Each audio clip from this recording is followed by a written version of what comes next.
Welcome to JJ tech channel. Okay, இன்றைக்கி நம்ம hyperbola எப்படி ட்ரா பண்ணுறது அப்படிங்கிறத பார்க்க போகிறோம். ஸோ ஒரு கொஸ்டின் கொடுத்துருக்கேன் பாருங்கள்.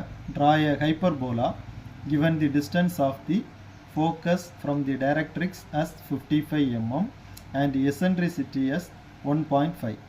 ஸோ அப்போ eccentricity value equal to 1.5. So அப்போ eccentricity greater than 1 இருந்தால் தான் அது என்ன அப்படின்னா ஹைப்பர்போலா. ஸோ இப்போ 1.5 அப்படின்னு கொடுத்துருக்காங்க.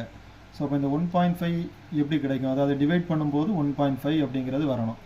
ஸோ இப்போ நீங்கள் 3 divided by 2 டிவைட் பண்ணிங்க அப்படின்னா 1.5 வரும். ஸோ அப்போ எசென்ட்ரிசிட்டி அப்படிங்கிறது 3 divided by 2 ஆர் 1.5. ஸோ அப்போ 1 விட அதிகமாக இருக்குது. ஸோ இது eccentricity is greater than 1. So இதை வந்து நம்ம ஹைப்பர்போலா அப்படின்னு சொல்லுவோம். சரியா? ஸோ அப்போ 3 divided by 2 equal to 5 parts அப்படின்னு நம்ம எடுத்துக்கலாம். 5 parts. Okay, first same procedure, parabola ellipse draw பண்ண அதே ப்ரொசீஜர்லாம் ட்ரா பண்ண போகிறோம். Directrix first DD dash, centre line C. So சியில் ஃபோக்கஸ்லேருந்து டிஸ்டன்ஸ் அப்படிங்கிறது 55 mm கொடுத்துருக்காங்க. 55 mm. ஸோ ஃபோக்கஸ் இந்த டிஸ்டன்ஸ் அப்படிங்கிறது 55.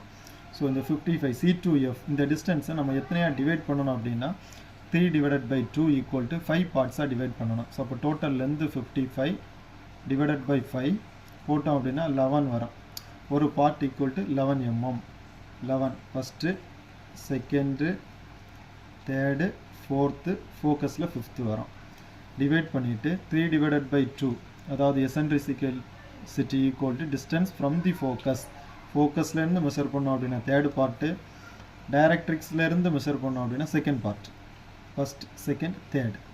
இந்த பாயிண்டில் V அப்படின்னு மார்க் பண்ணுறோம். நெக்ஸ்ட் இந்த வெர்டெக்ஸில் ஒரு வெர்டிக்கல் லைன் ட்ரா பண்ணுறோம். V2F டிஸ்டன்ஸை காம்பஸில் மெஷர் பண்ணிவிட்டு Vயை சென்டர் பாயிண்ட்டாக யூஸ் பண்ணி அப் அண்ட் டவுன் ஒரு ஆர்க் ட்ரா பண்ணுறோம். C2 இந்த ஆர்க்கை ஜாயின் பண்ணுற மாதிரி ஒரு இன்க்ளைன்ட் லைன் அப்படிங்கிறது ட்ரா பண்ணுறோம். ஓகே, நம்ம பேரபோலா ட்ரா பண்ணும்போது நான் சொன்னேன், அதாவது இந்த பேரபோலா அண்ட் ஹைப்பர்போலா அப்படிங்கிறது க்ளோஸ் ஆகாது, எலிப்ஸை மாதிரி க்ளோஸ் ஆகாது. ஸோ அதில் நம்பர் ஆஃப் பார்ட்ஸ் டிவைட் பண்ணுறது கம்மியாக பண்ணால் போதும் அப்படின்னு பார்த்தோம். அதே தான் ஹைப்பர்போலாவும் எலிப்ஸை மாதிரி என்ன ஆகாது அப்படின்னா க்ளோஸ் ஆகாது.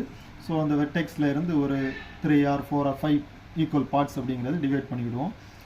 ஒரு 10 mm வச்சு நான் ஒரு 5 ஈக்குவல் பார்ட்ஸ் டிவைட் பண்ண போகிறேன். வியிலேருந்து first part, second, third, fourth, 5th. 1 2 3 4 5. So vertical line,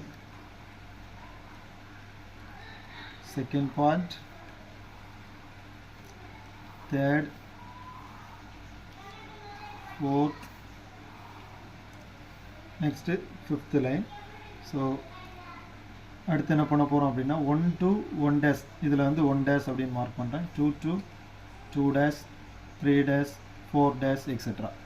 1 to 1 dash distance காம்பஸில் மெஷர் பண்ணோம். நம்ம எலிப்ஸுக்கு இப்படி தான் பண்ணோம், பேரபோலா இதே தான் பண்ணோம், ஹைப்பர்போலாவும் அதே தான் பண்ண போகிறோம். 1 to 1 dash டிஸ்டன்ஸ் காம்பஸில் மெஷர் பண்ணிவிட்டு ஃபோக்கஸில் காம்பஸை ஃபிக்ஸ் பண்ணி ஃபஸ்ட்டு பாயிண்ட்டுக்கு நம்ம என்ன பண்ண போகிறோம், ஒரு ஆர்க் ட்ரா பண்ண போகிறோம்.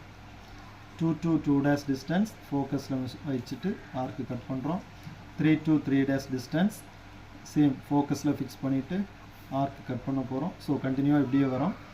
இந்த ஆர்க்கை வந்து ஜாயின் பண்ணோம் அப்படின்னா ஒரு ஹைப்பர்போலா அப்படிங்கிற ஒரு ஷேப் அப்படிங்கிறது கிடைக்கும். ஓகே, இந்த டயக்ராம் பாருங்கள். ஏதாவது டவுட் இருந்து அப்படின்னா கமெண்டில் கேளுங்க, கிளியர் பண்ணுறேன். ஓகே, இந்த சேனல் பிடிச்சிருந்து அப்படின்னு சொன்னால் நீங்கள் இந்த சேனல் லைக் பண்ணுங்கள், சப்ஸ்கிரைப் பண்ணுங்கள், உங்கள் ஃப்ரெண்டுக்கும் ஷேர் பண்ணுங்கள். Okay, thank you.